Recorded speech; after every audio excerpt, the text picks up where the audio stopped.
Without further ado, I'll make a start.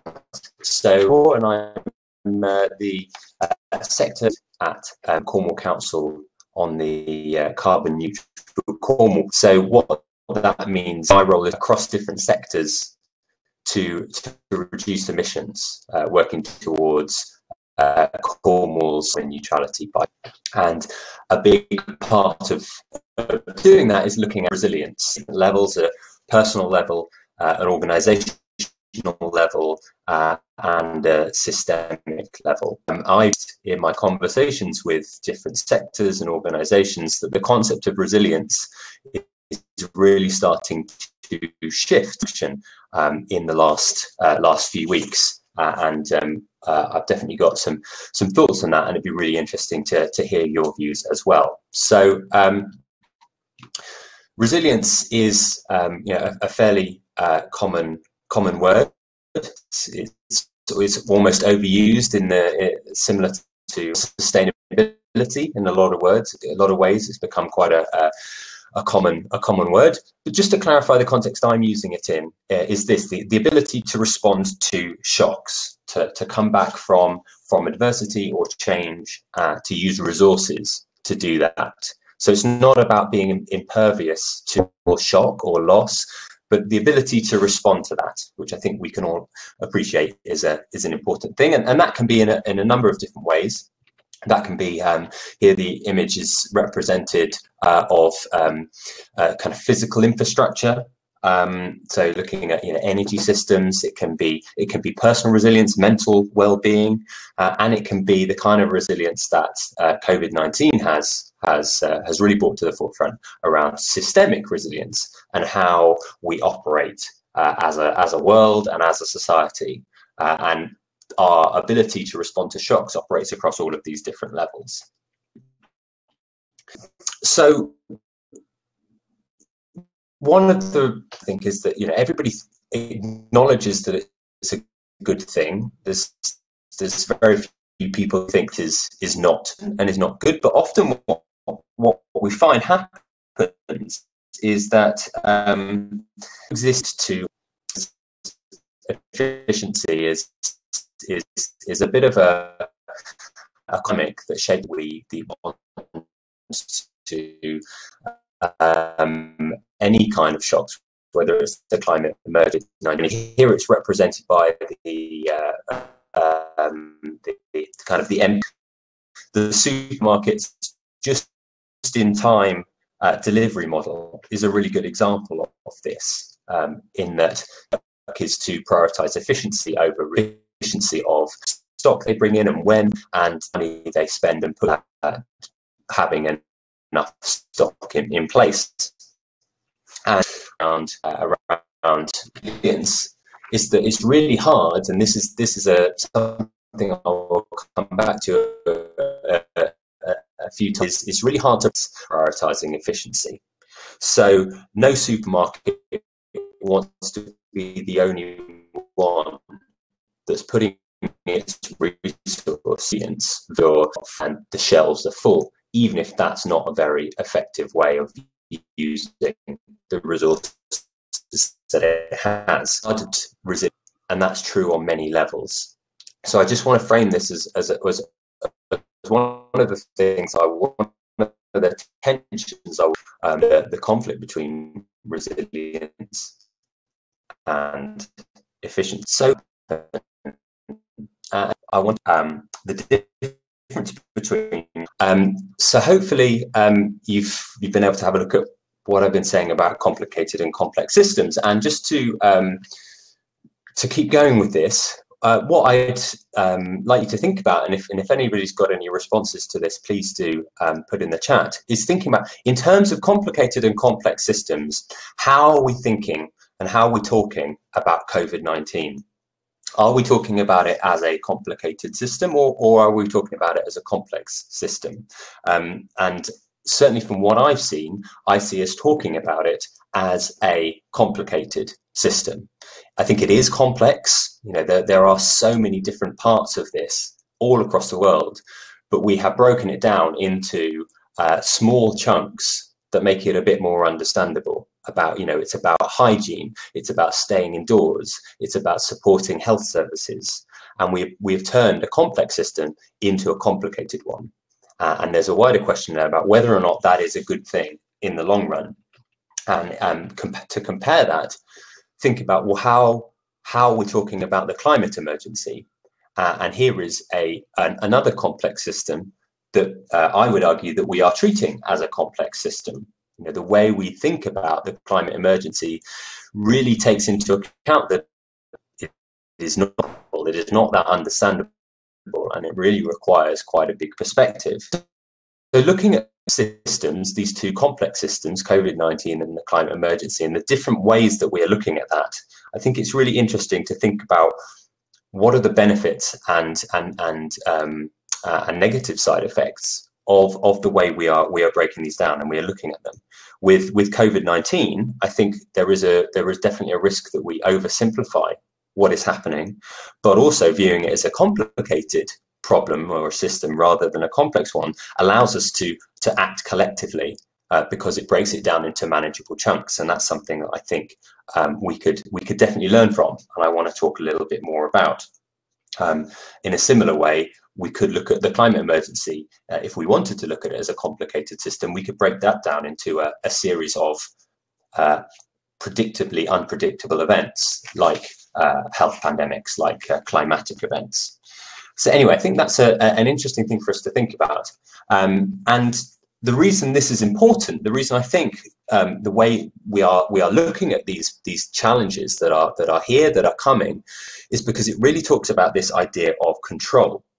So we prefer complicated systems and complicated problems because it gives us a sense of control. So in the example of a car, if our car breaks down, we have an element of control over how we fix it. We might not have that information to hand, but we know people that do, and we know that there is a solution to that problem. Whereas if traffic breaks down, we don't really know how to find one solution to that problem. It's a much more complex system. And control is key to resilience. Control is a fundamentally important part of resilience. Resilience can be thought about as understanding what we have control over and what we don't. In a very simple level, if we try to control something that we can't control, we risk losing valuable resources like time or money or any other kind of resource. But if we accept what we can control and what we can't, and seek to grow what we control, this is where resilience comes from. So thinking about complicated and complex systems, it's really about, where does control lie? What control do I have?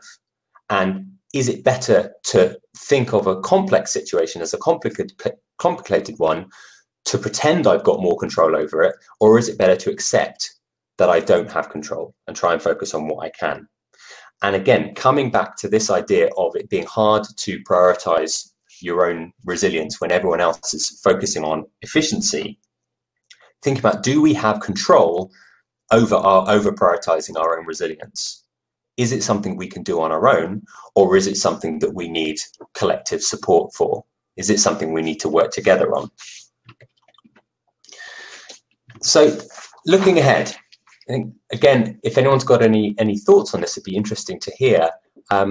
But I'm really interested in what assumptions people are making about what the next 3 months, 6 months, 12 months, 18 months are going to hold, and whether people are coming down on the side of, okay, things will return to normal, everything will be open, it will be back to how it was, or will be the other extreme and we'll be in some Mad Max scenario where everything's deserted and you don't see any human beings outside.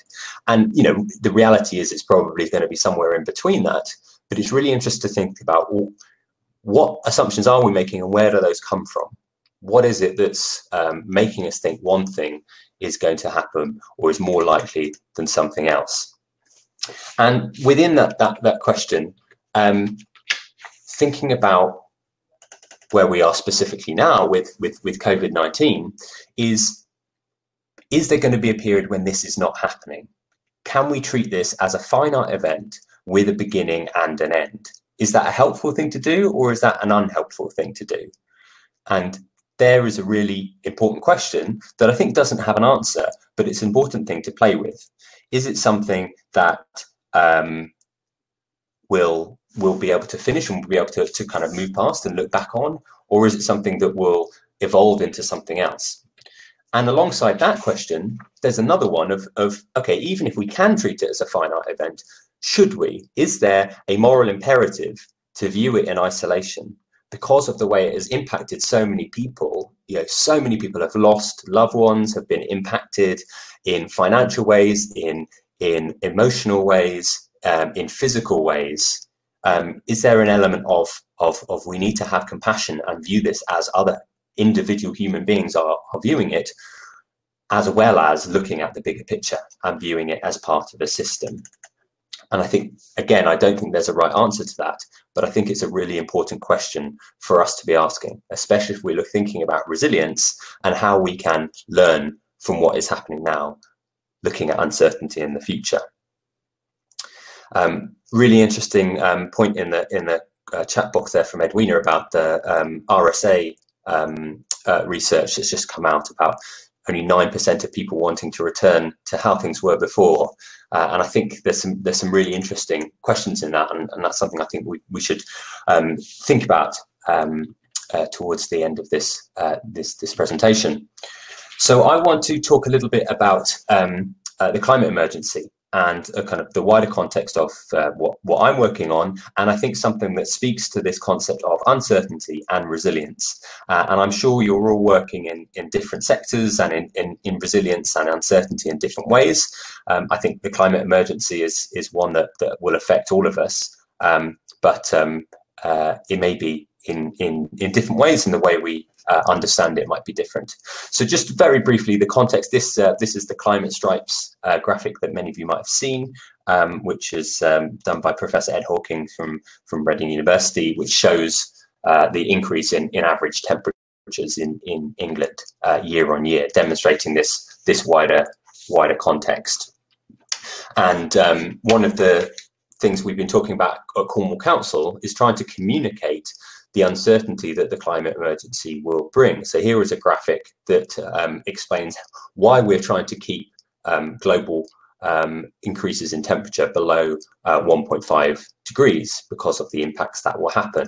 And you'll see the third example there is quite prescient. This was done at the end of last year, and the emergence of disease was absolutely something that was predicted as a potential impact of the climate emergency. And really, in a wider sense, what we're talking about is within the climate emergency is a huge space of uncertainty in terms of all we know is that we have to change. And again, here is a graphic that talks about all of the different ways that at Cornwall Council we think we have to change. That's us, that's residents, businesses, absolutely everybody. And there are no clear answers about how any of this will look. But the only certainty is in that something needs to happen. There's an acknowledgement that this is a complex system. We're not trying to oversimplify it and create answers which aren't fit for purpose or don't allow space for new ideas or new opportunities to come forward. It's really important that we acknowledge that resilience is key, and we need to adapt. We need to have those changes, because a lot of the things we are seeing now around resource scarcity, around travel restrictions, about health risks, these are going to become the new normal as things change. And we can't treat these things in isolation. One more bit about the context here. So this is a graphic that visualizes the Cornwall Council's approach to the climate emergency. And speaks to resilience in a way that I think is quite helpful. So what this image represents, in the middle you've got carbon neutrality, and Cornwall Council has a goal of becoming carbon neutral by 2030, and think that this is really, really important. However, there is a risk with any kind of target like that we become target blind. We get so focused on the numbers that we forget what we're trying to achieve in the first place. And if we're really honest with ourselves, carbon neutrality doesn't describe the kind of society we are trying to get to.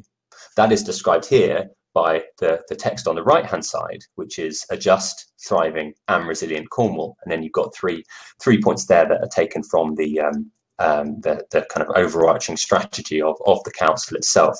So carbon neutrality is only really an output. It's only really a mechanism for getting to the kind of society we want.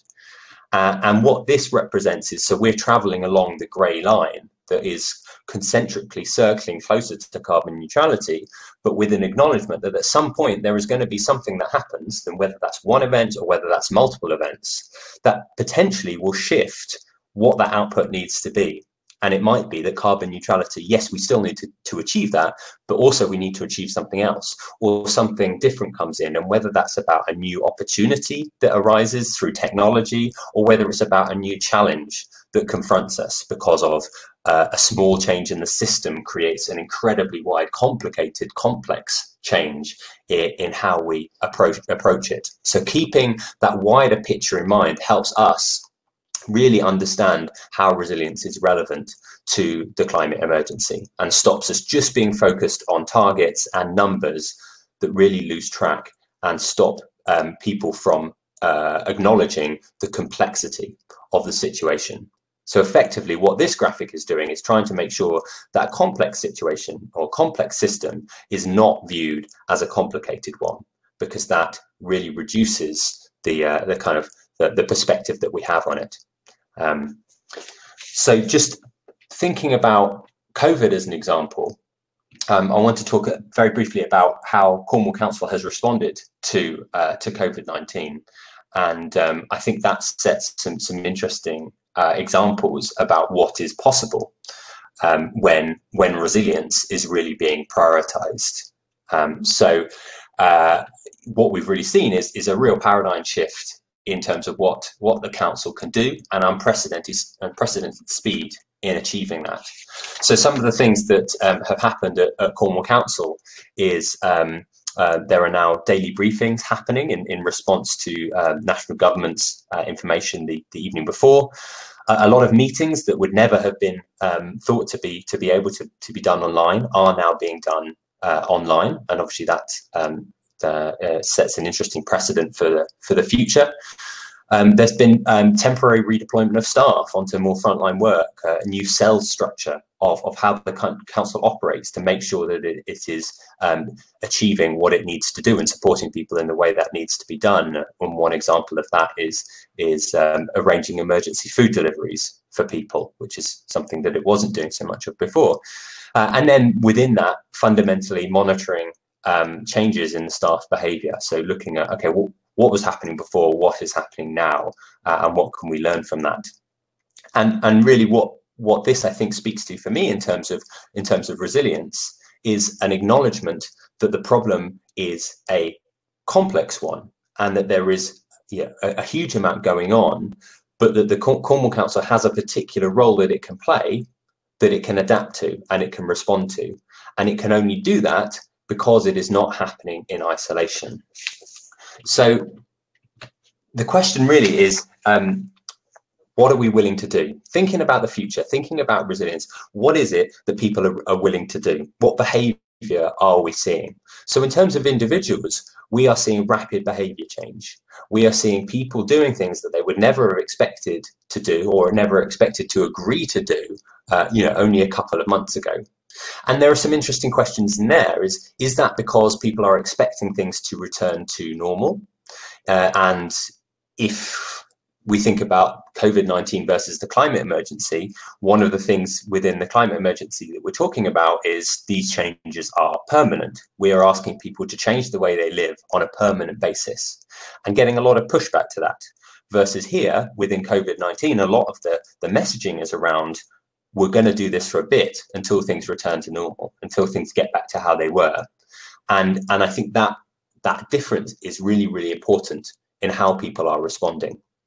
Similarly, the comprehension of risk, because people are seeing COVID-19 as a complicated problem, is something that's finite, it has a beginning and an end, and it also has tangible risk to me and to the people I care about and to my work and all of these things. So people are able to understand the risk there in a way that the climate emergency maybe doesn't allow. With organizations, we're seeing new ways of working. We're seeing, a huge number of organizations struggling. We're seeing a lot innovating and changing what they do in response to changing customer behavior. So these aren't things that would happen individually, but it's a huge period of change for a lot of organizations. And with governments, I talked a bit about paradigm shifts for Cornwall Council, but really across the UK and the national government role, it's an incredibly interesting situation, because for councils and for government in a lot of ways, it's a free hit, because it's a response to a challenge that is not of anyone's making, and there's almost a universal mandate to adapt, to change. For Cornwall Council to put in place some of the things that it has done without other councils doing similar work, without other organisations, charities, without national government doing similar things, it wouldn't have been able to do that, to stick its neck out and make those cases for change. So I just want to check back in on that sort of mantra that I mentioned at the beginning, is it's hard to prioritise resilience when everyone else is prioritising efficiency. So looking at the behaviour change that we've seen across individuals, organisations and governments, and a real shift towards resilience, I would argue this has only happened because it has happened collectively.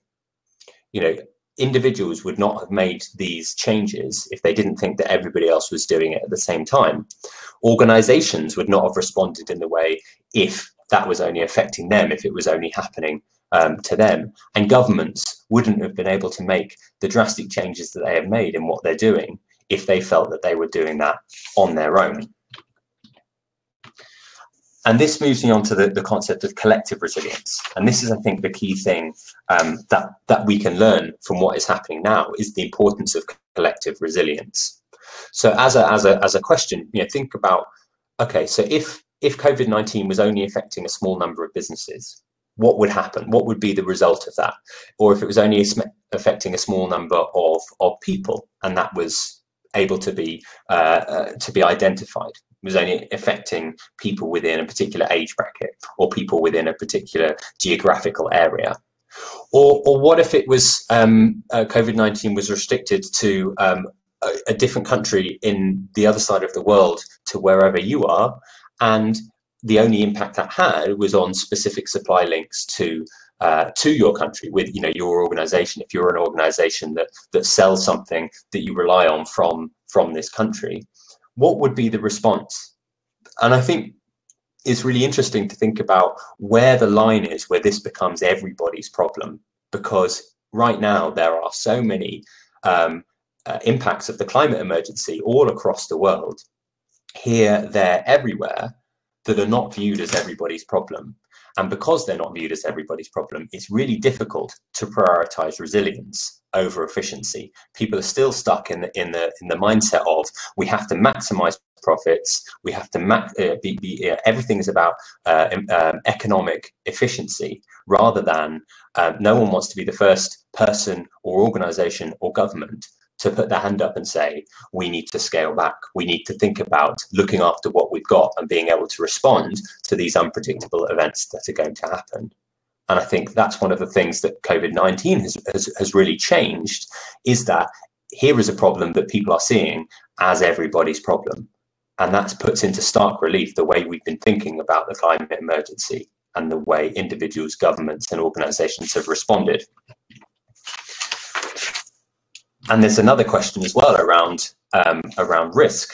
So what is our perception of risk at the moment, and how much of this is about personal risk to ourselves and our personal circumstance? Are we responding because of the risk to ourselves, or are we responding to a perceived risk to wider society? Personally, I feel like the vast majority of people are operating in that first bracket of a risk to themselves, but also a fair amount of compassion and empathy for the risk to other individuals as well. But this question about the risk to wider society, my perception is, and it's only one, and if anybody's got a different one, I'd love to hear it, is that we aren't acting on a perceived threat or a perceived risk to our wider society, but we are aware of it in a way that we weren't before. We are aware that things are different, And so much of what we took for granted is no longer as reliable or as resilient that we thought. And that is starting to create space to have this conversation about collective resilience. One of the things that I really notice about talking to people in terms of resilience is that when people think that tomorrow is going to be the same as today, the term resilience doesn't really mean anything to anybody, because it's abstract. It's okay, well, resilience in response to what? But now that people acknowledge or understand that these systems are complex, that they are unpredictable, they are not completely knowable, and we need perspective to understand them, resilience starts to mean something, and it starts to get traction, because people can understand what that means to me. That maybe tomorrow I'm not going to have access to all of the things that I have today, and there is a risk to me, and intellectually I get that there is a risk to wider society. And this is really opening up the opportunity to talk about resilience in a way that we never have been able to do before. And this concept of collective resilience is something that I'd really like to focus on.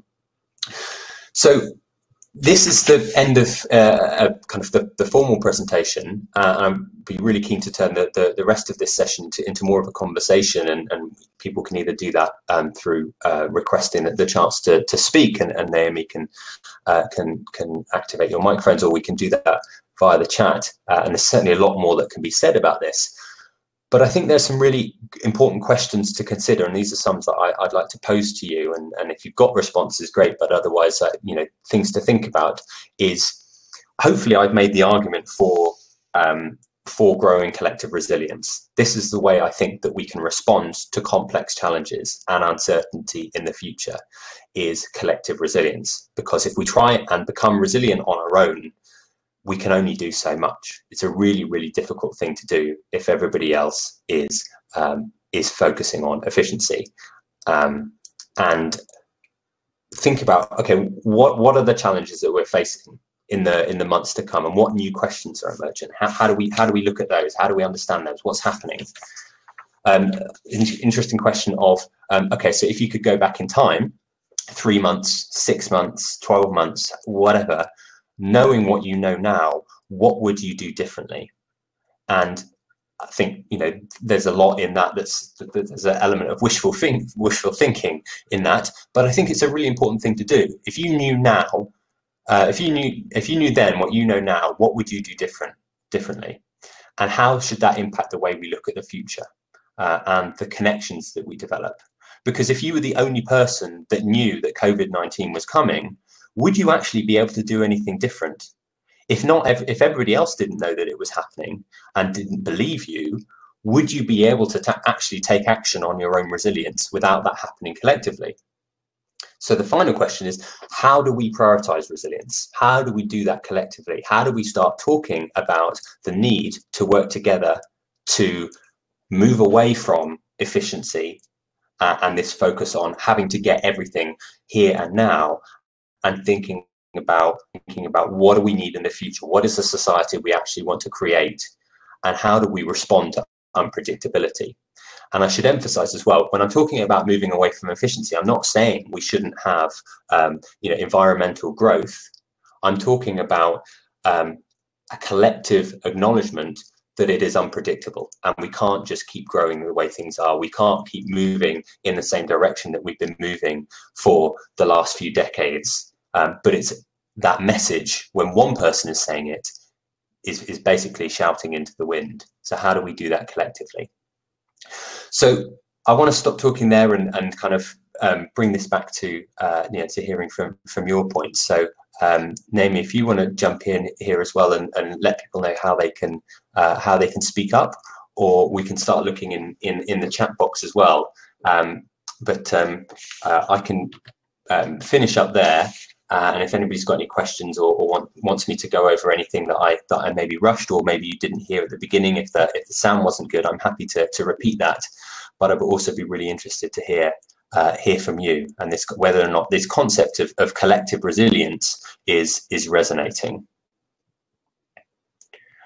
Just while waiting for that, I'm just seeing a really interesting comment from Catherine in the chat about resilience used in the context of climate change, meaning how are we going to cope with the impact of climate change rather than what we're going to limit it.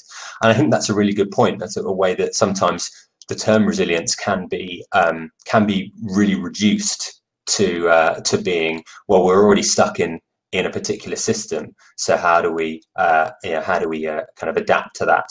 But I think this concept of collective resilience and looking forward and acknowledging the unpredictability of what's going to come and the complex nature of the climate emergency really is about limiting it and adapting. You know, what is the world that we want to live in, whether that's about how we get our energy or how we use our energy, you know, or any other factor or part of the kind of emissions or climate emergency.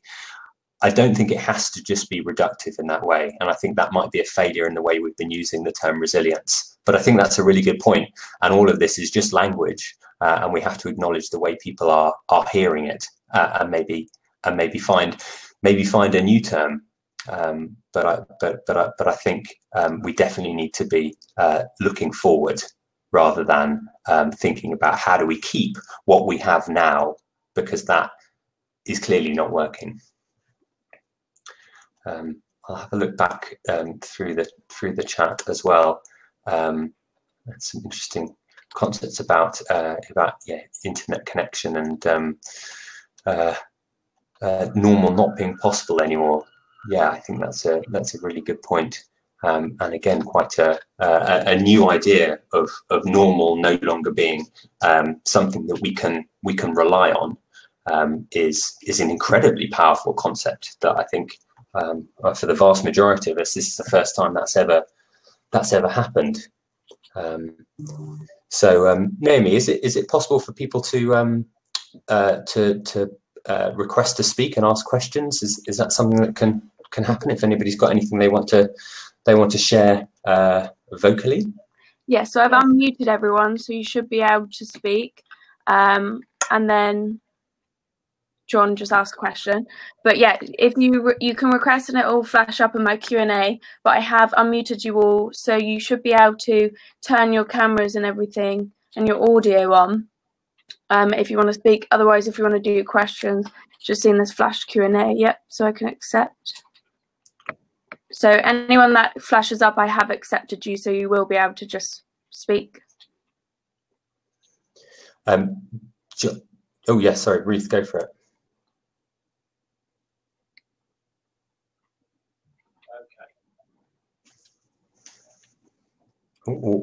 While we wait for if anyone does want to speak, I just want to come back on John's question or point and maybe ask a question of that around looking to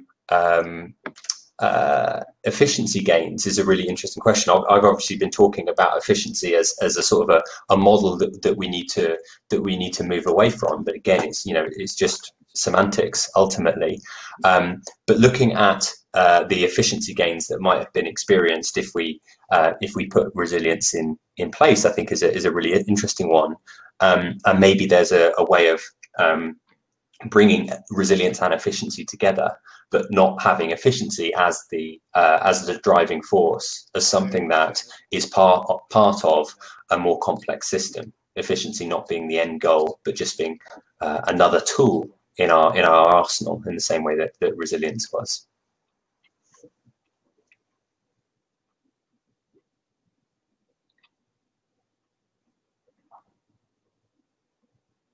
So if there's anyone that wants to ask any questions, please pipe up. I've put it in discussion mode, so anyone can ask any questions. Otherwise, yeah, please just keep going in the chat if that makes you feel more comfortable, or if you're having any issues turning your mic on, do also let me know in the chat, and I can do that for you from here.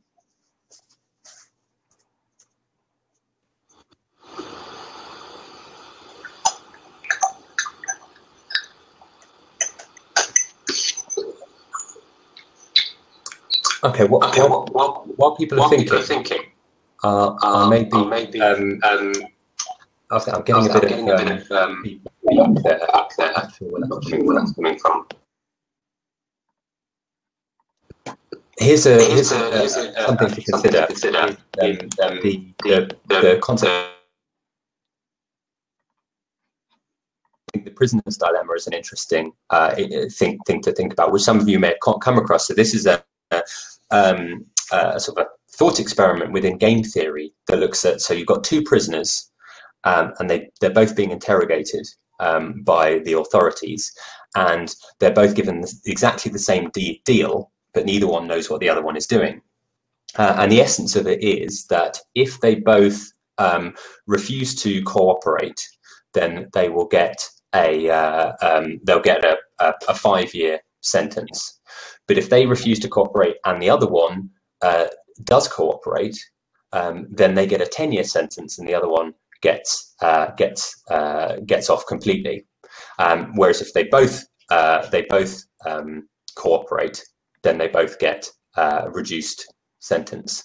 And I mean, I'd recommend having a look into it, but this talks about this concept of efficiency sometimes being, you know, mutually problematic, and this dynamic between cooperation and efficiency, and how you could look at a lot of the work on climate emergency as analogous to this. For example, global carbon targets. You know, everybody knows that you know, having these global carbon targets is a good thing, but if one country does put something in place that restricts them and restricts their economy, and they think that that means, or the other countries aren't going to do that, then they're much less likely to do it. So they're not going to prioritize resilience over efficiency when other countries, companies, organizations, or whatever aren't doing that. So I think the prisoner's dilemma is a bit more complex than I can really explain in do any justice now, but that's a good example of some of this tension between resilience and efficiency.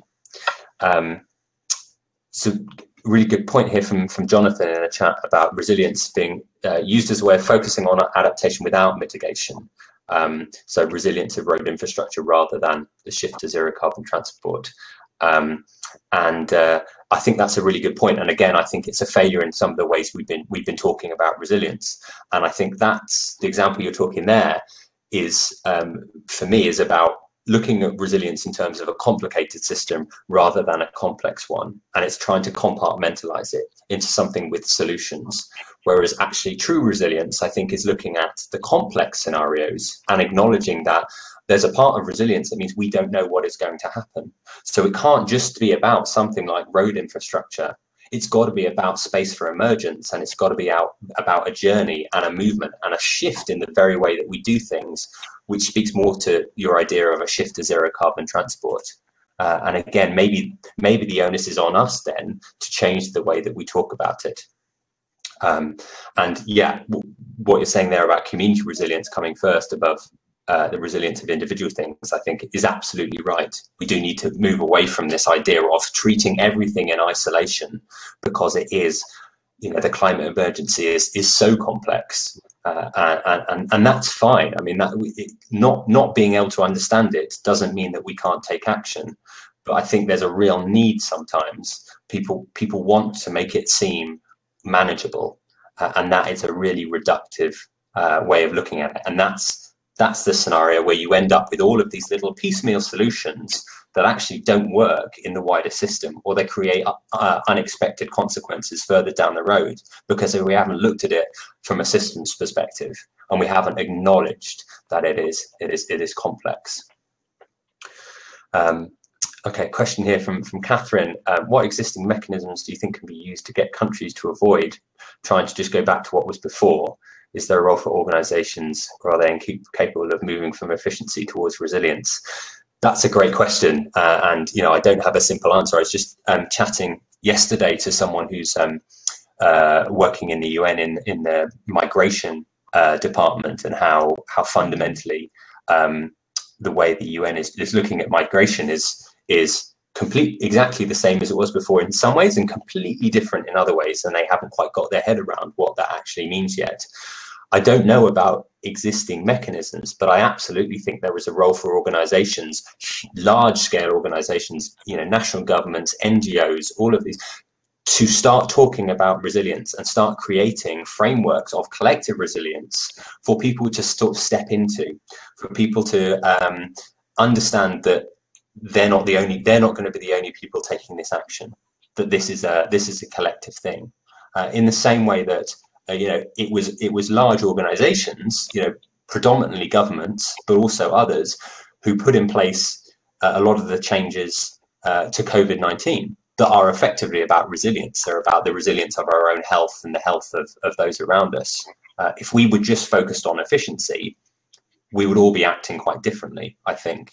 But there was something about, okay, we're being told to do this, other people are doing this, this isn't a choice that I'm having to make on my own, that makes this a lot more likely to happen. And I definitely think within the climate emergency, there is a huge role for other organizations. And yeah, I think what Edwina has put there about our interdependency is really important. And again, it's one of those concepts that you'd be hard pushed to find many people who would disagree with that concept, that we're part of a wider ecosystem. But until you see it, until you understand it, until you acknowledge that some of it maybe doesn't quite work in the way that it should, it's a bit of an intangible concept that is very hard to act upon. As a business or as an individual or as a government, it's very hard to act on this sense of interdependency and being part of a wider ecosystem. And thinking about resilience, if you type resilience into Google, or how to improve your resilience, you'll get hundreds, thousands of pages that tell you tips you can take to improve your resilience. And I think all of those things are really important and really valuable. But what a lot of them fundamentally don't help is how to actually prioritize that. Once you understand what the techniques and the tips and the tools and the resources are, that's one thing. But actually being able to prioritize those and put them into practice when every other message is screaming at you that you have to be efficient, you have to be moving forward, you have to be achieving, then it's almost impossible to do. To step back and think, what? I'm going to think about resilience. I'm going to make a plan that acknowledges that we don't know what is going to happen in 6 months' time, that we don't know whether or not COVID-19 is going to end or is going to turn into something else, or there's going to be some other climatic event that happens before it finishes. There are so many organizations that are waiting before making decisions about what they do. And sometimes that's inescapable. But I think a lot of them are waiting for something that isn't going to come, a sense of certainty and a sense of this is complicated and not complex. But that is not true. There is no scenario in which the climate emergency or COVID-19 becomes a complicated system. It will forever be complex. And that doesn't mean that it's unsolvable or that we can't work towards it. Become clear and complicated and predictable is going to mean that we leave our putting resilience into practice until it's too late.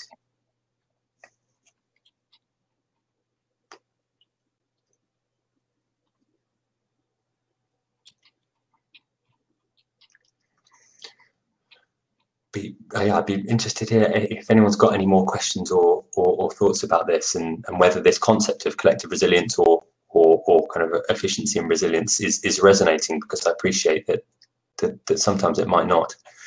A point from Ian, so now can be the time we measure where we are and what we need to do to make the business changes for the new normal. Absolutely. And I think acknowledging that we don't know what that new normal is going to be, but that it will be new, I think is a fundamental first step. Catherine's comment about COVID-19 is really useful. Yeah, so I mean, I think this comes back to what I said about the kind of the moral imperative of how we look at it, and absolutely there's a lot we can learn from it, but we need this compassion as well, and compassion needs to be at the forefront of this. And that's one of the dangers of systems thinking, is you get so removed from the individual level, and there's a real communications challenge there. If we start saying about how this is useful and we've learned from it, and for example looking at the council and saying, okay, well we've learned from home, we've learned how to work from home, and this has been really productive for the thousands of people for whom working from home is really difficult, whether that's because of technological issues or domestic violence or health, then we are going to polarize them even further and push them away from where we're trying to get to. So that compassion needs to be at the forefront. And Edwina's question about who and how can or should lead this new normal? And I think that's a really good question. And I think there's a role for large organisations, top down, like the comment before the question from Catherine about large organisations, to set this frame. But there's also a responsibility at a grassroots level for us to let go of a bit of that uncertainty and kind of not necessarily embrace, but acknowledge how this is a complex scenario and that we're not going to find answers. And if we look for answers, we're probably going to end up being misled. Point there from John about resilience and adaptability more strongly expressed in youth. And should we think about passing on governance at an earlier stage? So yeah, it's a really interesting question. And, you know, there's a lot of questions like that I absolutely wouldn't rule out. And I think, you know, we need to think about everything, you know, every part of the system that has got us to where we are, and much of that's been positive, and much of it has not. Yes, Suzanne, point there about waiting for things to get straight back to normal. I think that, you know, that's a really understandable desire and tendency, and I think there's a lot in that that's important for our personal resilience and our well-being. But I think collectively we need some kind of shared understanding that normal doesn't quite cut it anymore. It doesn't quite mean that. So John, there's a question for you there about what you mean by governance in your point, which I think, yeah, I'd be interested to hear that. But these I think are exactly the type of questions that we should be asking, and not being scared of asking them as well. And not being scared that there might not be an easy answer.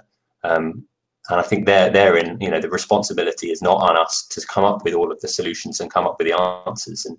And, you know, I would absolutely welcome challenge for any of the things I've said as well, because, you know, we're all effectively making it up as we go along. We're standing on the shoulders of, you know, many other people who've done some really interesting work on this, but we do need to keep asking those questions. And not taking things for granted, I think.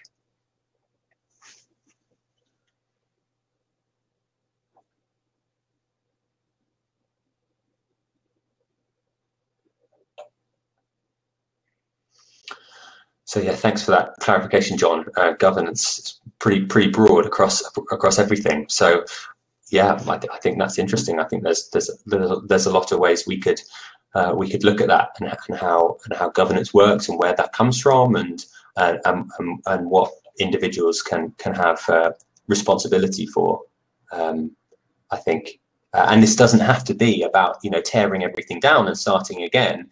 This is just about asking those questions. You know, how is this working? What is involved in this system, and what do we need it to be? How do we need it to work for us?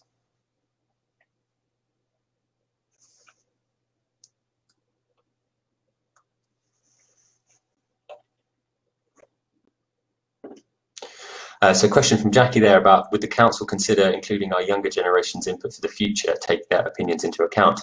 Absolutely. I can only speak for Cornwall Council, but I know that we're definitely, in terms of the climate emergency, you have a youth panel, which will be made up of representatives from schools, because absolutely, you know, those opinions are going to be hugely important in terms of shaping what the future looks like, both in terms of the younger generations being the ones who will adopt that future, and having different questions, and a different perspective that is needed to look at a complex system. Catherine's suggestion about limiting the voting age is maybe a more radical one that I personally won't comment on. But again, you know, these questions about how are decisions made, you know, personally, I wouldn't agree with that as a suggestion, but I would welcome that, you know, that question and that examination of how the system works. And yeah, absolutely, you know, there are so many, as Ruth said, so many people who would be over that, who are doing amazing work already in councils and are really at the forefront of a lot of this. Great question there from Ian about the gap between different scales of organisations who can do this do this work. And for me, again, this speaks to this question of resilience versus efficiency. And there's so many organizations, smaller businesses, who have to be focused on efficiency in the way things are. You know, they're effectively working hand to mouth. You know, they've got to keep going and keep prioritizing efficiency, and it's very hard for them to have a voice within that system. So the council is absolutely willing to listen to private companies and you know, all sorts, because you know, every voice has to be part of that. And just because the current system might mean that certain people have a louder voice than others, doesn't mean that we should ignore that, but it also doesn't mean that that's the system we want to continue. You know, everybody needs to have a voice in a complex system and a complex challenge like the climate emergency.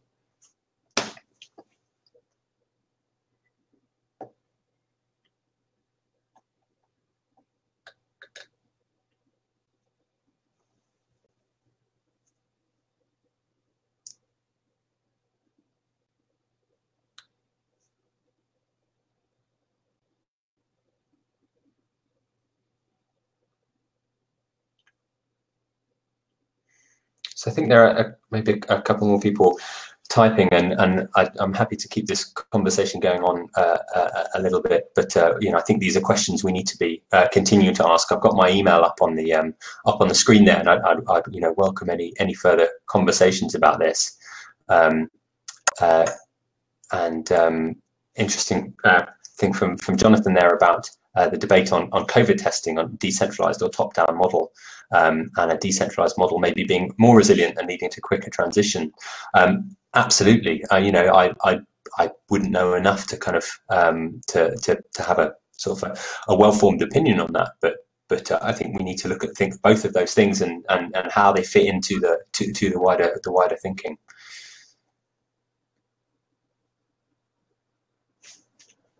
I'm sure you didn't come across as offensive, Catherine. I think again, it's important to, you know, to ask these questions, and you know, we all need to have compassion in the way that we're approaching this. But you know, finding the right way and the right space to ask some of these questions and think about what the way the system works, I think is really important. And a lot of the answers might be we keep things as they are because they're working, and you know, there's a lot about our society that does work, but you know, until we learn to, I guess, step back and get a bit of perspective on it, then it's going to be really challenging to make any changes that aren't too small.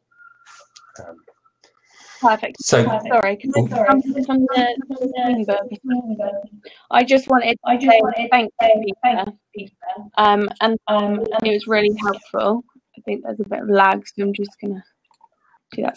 So yeah, I just want to say that was really helpful and informative, and by all the comments that I can see in the discussion, I know that everyone has gained so much from the session. So again, thank you. And if it's all right with Peter, I will be I can share everything that we've done today, so I'll do a follow-up email with everything.